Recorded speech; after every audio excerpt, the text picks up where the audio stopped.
Hello everyone, स्वागत है आप सभी का हमारे यूट्यूब चैनल में। दोस्तों, आज के इस वीडियो में हम बिहार बोर्ड क्लास 7 की बुक हमारे अतीत के क्वेश्चन आंसर को देखेंगे। और इस वीडियो के अंतर्गत हम चैप्टर नंबर 7 के क्वेश्चन आंसर को देखेंगे। इसके पहले के वीडियो में हमने चैप्टर नंबर 6 तक कवर कर लिया है।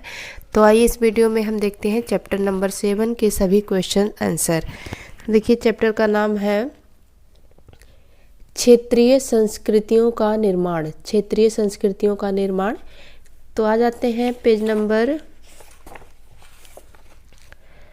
94 पर और क्वेश्चन को सॉल्व करते हैं। देखिए है यहाँ पे फिर से याद करें, इसको मिलान करना है।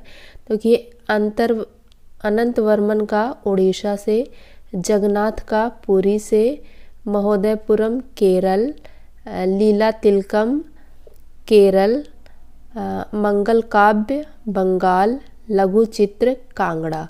तो इस तरह से इसको हम मिलान करेंगे। फिर आ जाते हैं दूसरा क्वेश्चन। देखिए क्या कह रहा है, मणि प्रवालम क्या है, इस भाषा में लिखी पुस्तक का नाम बताएं। तो मणि प्रवालम, देखिए इसका आंसर यहाँ पर है। मणि प्रवालम एक भाषा है। इसका शाब्दिक अर्थ है हीरा और मूंगा, जो यहाँ दो भाषाओं संस्कृत और क्षेत्रीय भाषा के साथ साथ प्रयोग की ओर संकेत करती है। मणि प्रवालम भाषा का सबसे प्रसिद्ध ग्रंथ लीला तिलकम है, जो व्याकरण और काव्य शास्त्र विषयों पर आधारित है। तो यहाँ से लेकर के यहाँ तक हमारा ये दूसरा का आंसर कंप्लीट हो जाता है। फिर तीसरा क्वेश्चन देखिए क्या कह रहा है कि कथक के प्रमुख संरक्षक कौन थे। तो इसका आंसर हम देखते हैं।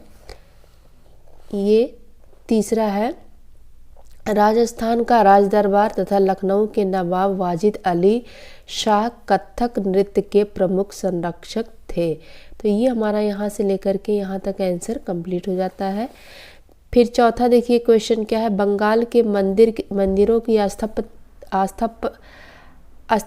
कला के महत्वपूर्ण लक्षण क्या है। तो चौथा आंसर देखिए ये है, बंगाल के मंदिरों की स्थापत्य कला के महत्वपूर्ण लक्षण है स्थानीय देवी देवता, जो पहले गांवों में छान छप्पर वाली झोपड़ियों में पूजे जाते थे।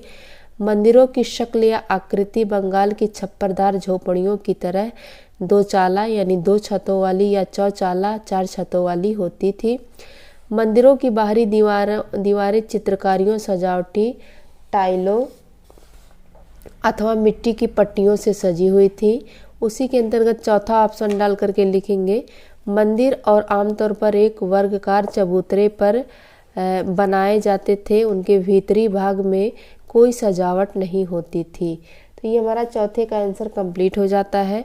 उसके बाद से देखिए पांचवा क्वेश्चन क्या कह रहा है। तो पांचवा है कि चारण भाटों ने शूरवीरों की उपलब्धियों की उद्घोषणा क्यों की। तो इसका आंसर देखिए यहाँ पर है, चारण भाटों ने शूरवीरों की उपलब्धियों की घोषणा उनकी स्मृति को काव्यों और गीतों में सुरक्षित रखने के लिए की। दूसरा है, इन उपलब्धियों की स्मृति अन्य जनों को भी उन शूरवीरों का अनुकरण करने के लिए प्रेरित एवं प्रोत्साहित करेगी। तीसरा, साधारण जन भी इन कहानियों से आकर्षित होते थे। चौथा है, इन कहानियों में प्राय नाटकीय स्थितियों, स्वामी भक्त, मित्रता, प्रेम, शौर्य आदि प्रबल संवेगों का चित्रण होता था। तो इस तरह से ये हमारा जो है पांचवें का आंसर यहाँ से लेकर के यहाँ तक ये कंप्लीट हो जाता है। ये उसके बाद से छठा क्वेश्चन देखिए क्या कह रहा कि हम जनसाधारण की तुलना में शासकों के सांस्कृतिक रीति रिवाजों के बारे में बहुत अधिक क्यों जानते हैं। तो इसका आंसर देखिए ये है, शासकों के सांस्कृतिक रीति रिवाजों की अधिक जानकारी के कारण निम्न है। शासकों द्वारा निर्मित कराए गए धार्मिक स्मारकों में हमें उनके सांस्कृतिक रीति रिवाजों की जानकारी मिलती है। सांस्कृतिक परंपराएं कई क्षेत्रों के शासकों के आदर्शों तथा विशेषताओं के साथ घनिष्ठता से जुड़ी थी। उसके बाद से तीसरा है, शासकों के सांस्कृतिक गतिविधियों के बारे में यात्रा वृत्तांतों तथा कई रचनाकारों द्वारा भी वर्णन किया गया है। तो इस तरह से ये हमारा छठे का आंसर कंप्लीट हो जाता है। सातवां क्वेश्चन देखिए क्या कह रहा है। विजेताओं ने पुरी स्थित जगन्नाथ के मंदिर पर नियंत्रण प्राप्त करने के प्रयत्न क्यों किए? तो इसका आंसर देखिए ये है, कह रहा कि जो जो जगन्नाथ मंदिर को तीर्थ स्थल यानी तीर्थ यात्रा के केंद्र के रूप में महत्व प्राप्त होता गया, सामाजिक और राजनीतिक मामलों में भी उसकी सत्ता बढ़ती गई। जिन्होंने भी उड़ीसा को जीता, जैसे मुगल, मराठे और अंग्रेज ईस्ट इंडिया कंपनी, सबने इस मंदिर पर अपना नियंत्रण स्थापित करने का प्रयत्न किया। वे सब महसूस करते थे कि मंदिर पर नियंत्रण प्राप्त करने से स्थानीय जनता में उनका शासन स्वीकार्य हो जाएगा। तो ये हमारा जो है यहाँ से लेकर के यहाँ तक ये सातवें का आंसर कंप्लीट हो जाता है। उसके बाद से देखिए आठवां क्वेश्चन क्या कह रहा है कि बंगाल में मंदिर क्यों बनाए गए? तो इसका आंसर देखिए ये है, बंगाल में मंदिर कई कारणों से बनाए गए थे।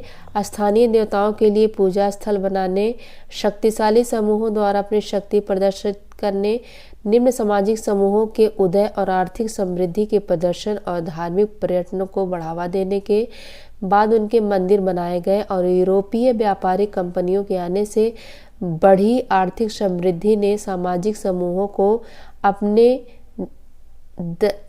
दर्जा को दर्शाने का एक और तरीका दिया। तो यहाँ से लेकर के यहाँ तक हमारा जो है आठवें का आंसर कंप्लीट हो जाता है। इस तरह से इस चैप्टर में जितने भी क्वेश्चन आंसर थे उस सबको हमने कंप्लीट कर लिया है, यानी कि चैप्टर नंबर 7 के सभी क्वेश्चन आंसर को कंप्लीट कर लिया। नेक्स्ट वीडियो में हम चैप्टर नंबर 8 के क्वेश्चन आंसर को देखेंगे। इस वीडियो में बस इतना ही। वीडियो देखने के लिए थैंक यू, धन्यवाद।